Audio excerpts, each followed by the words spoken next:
Today on the channel, the smallest DJI O3 Quad bind and fly that you can get in the FPV community right now.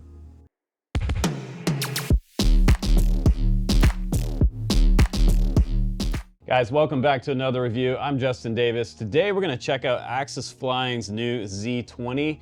It is a 4S, little tiny 4K O3. I mean, finally, this is probably one of the world's smallest bind and flies that you can get. A lot of these companies like Beta FPV, I've been wanting them to do some DJI stuff recently, but they've told me that I think they're gonna stick with HD0. So DJI guys can rejoice because AxisFlying, it looks like they're gonna make the tiny whoops with the O3 on board. So we'll see how small we can get these. Maybe a decased O3 will be coming down the pipe from AxisFlying. We'll have to see about that. But if you want a cool real estate drone that can do fly-throughs, it can do stabilized rock steady 2.0 video on here, and it has great penetration. So we're gonna take it and fly it outdoors. We're gonna do some indoor slow flying and fast flying. I'm gonna try to hit some gaps that I haven't hit before with this little tiny guy. I've got my camera almost like completely horizontal here for this flight test. We're gonna fly it around in the house, try to do that slow flying. Outdoors, I might do a little bit of freestyle, and I have to warn you, I crashed on the roof with this thing. So without further ado, let's go ahead and have some fun with this little tiny, under 250 gram O3 Cinewhoop. Here we go. All right, guys, let's have some fun with this flight test. DJI O3 on board, the smallest Cinewhoop I've tried. Oh my God, I'm stuck to the lampshade. We just did a full revolution. Stuck to the lampshade. Now, if I tried to do that on purpose, I probably couldn't. So this is my maiden flight with the Z20 from AxisFlying.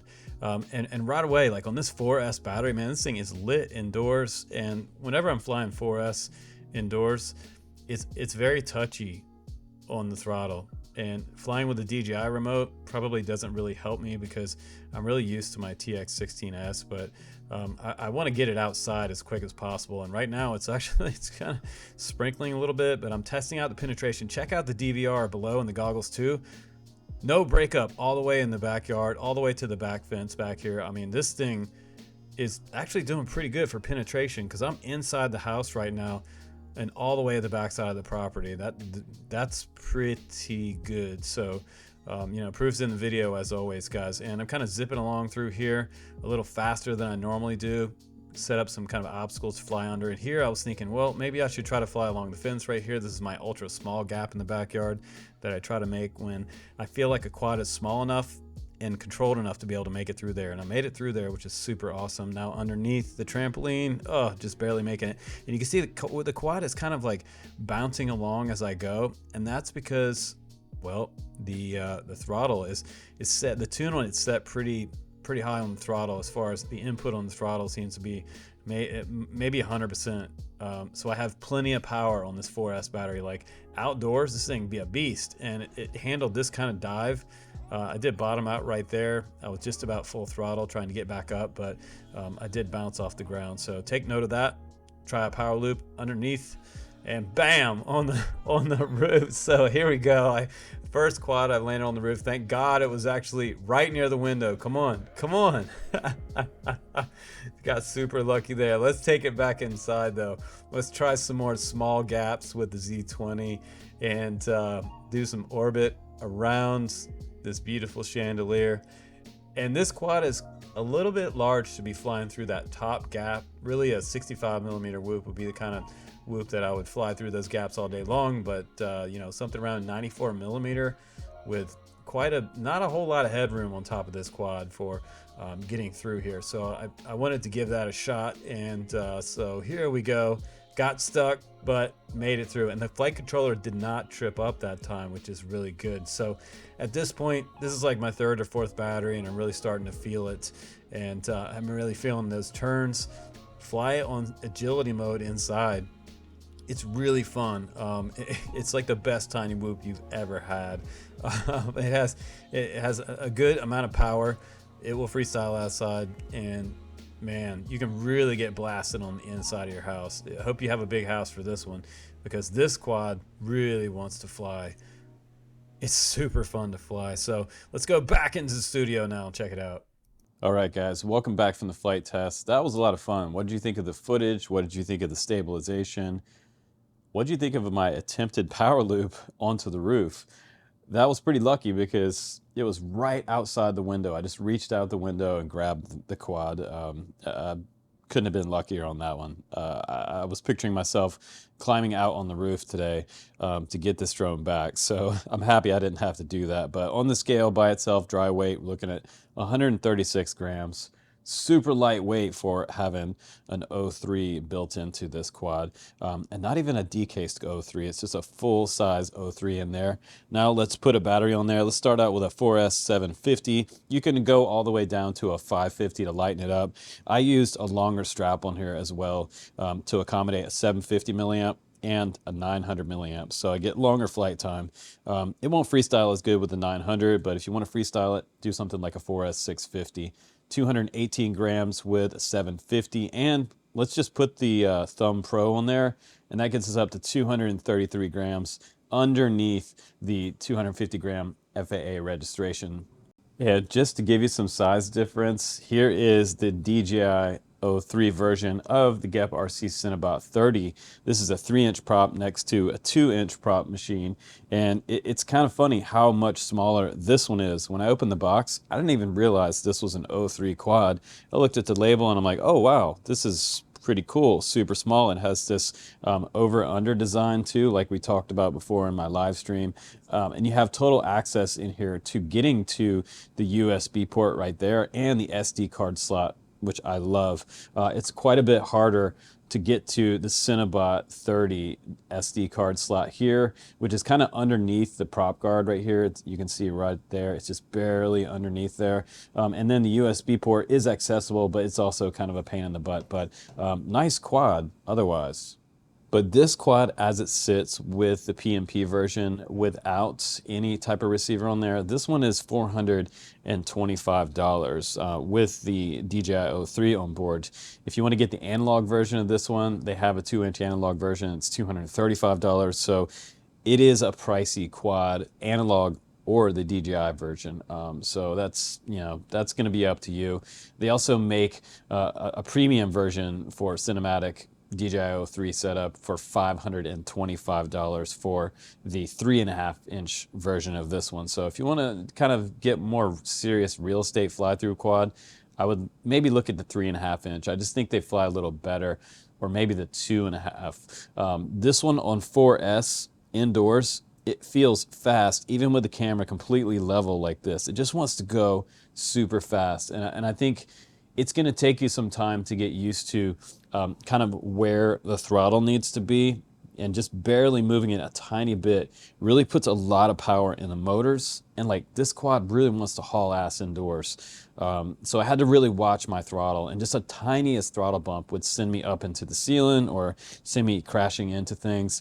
One thing that I did notice is that this would suck into things and kind of just stick. It actually stuck to one of my floor lamps in the living room, and the floor lamp spun and it went all the way around in a circle, and it came back to full circle and finally came off of it. But another time I was flying it and I bumped into something, and like some of the tiny whoops out there, the flight controller tripped up and it threw this thing to the floor. So I wasn't able to get out of the trajectory that it was in, and it just kept going this way and slammed into the wall. So that's one thing to think about. With the prop guards, you do get some kind of foam bumpers to go along with it. They have some TPU mounts and standoffs in here. They've got an Immortal T set up in the back.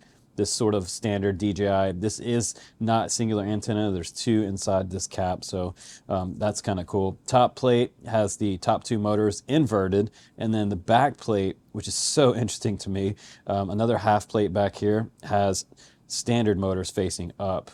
5-blade props on here. I've seen these center props before.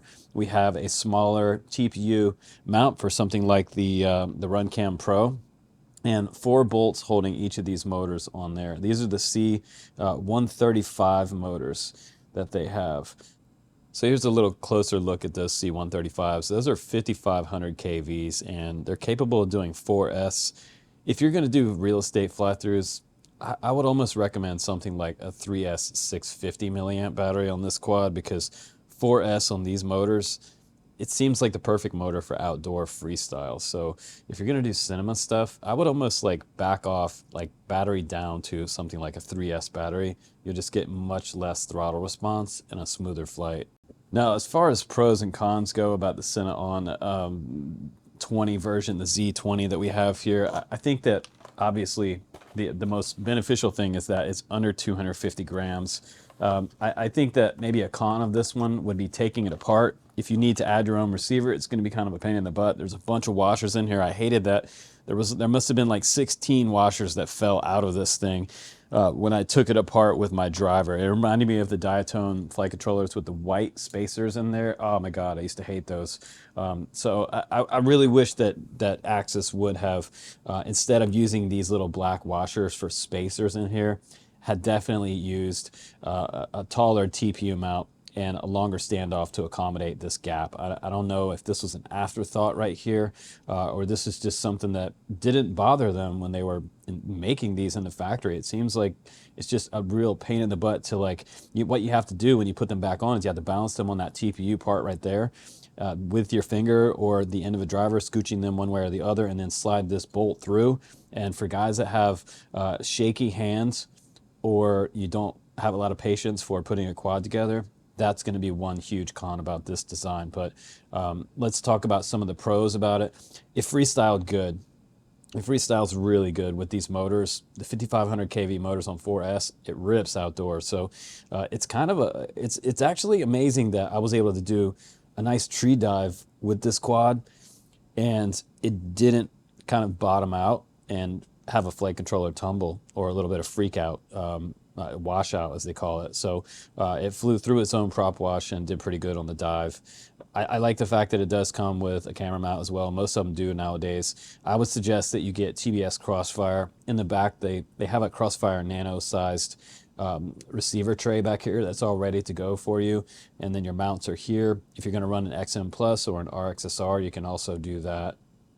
Another thing that I would have liked to seen is that they used an F7 flight controller on this one, but this one's actually an F411 flight controller and it has 20 amp ESCs on here. But the good news is that the USB port is pretty easy to get to for beta flights, just beside that standoff right there. So I can plug straight into that without having a problem. And access to the O3, again, is really easy to get to. Everything is just right there for me, and I have my O3 registered and updated for 10-bit in just about 20 minutes or so.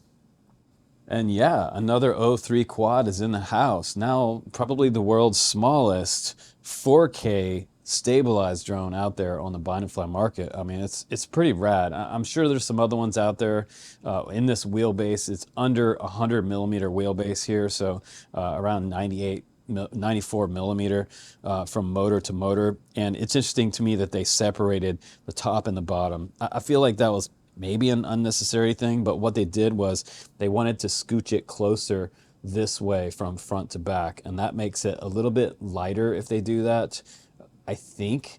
But it's a space saver idea, and it almost looks just almost like a squashed X a little bit this way. So yeah, it's kind of a cool and progressive type of design. AxisFlying, like they're the company that seems to put more design and effort into their quads. If you haven't seen their KOLAS 7, got to go back and watch that review. It's crazy. The engineers over at AxisFlying, they're really fighting hard to compete with Geprc and iFlight. So yeah, it seems like we got another quality company kind of creeping up on us here in the buy and fly market. So I think it's pretty cool. It is definitely pricey. That's probably another con of it, but I'll put my link down there. You don't have to buy it if you don't want to. If you want to buy it, use my link by all means. I appreciate you. And guys, take care and stay positive out there, and I will see you on the next review.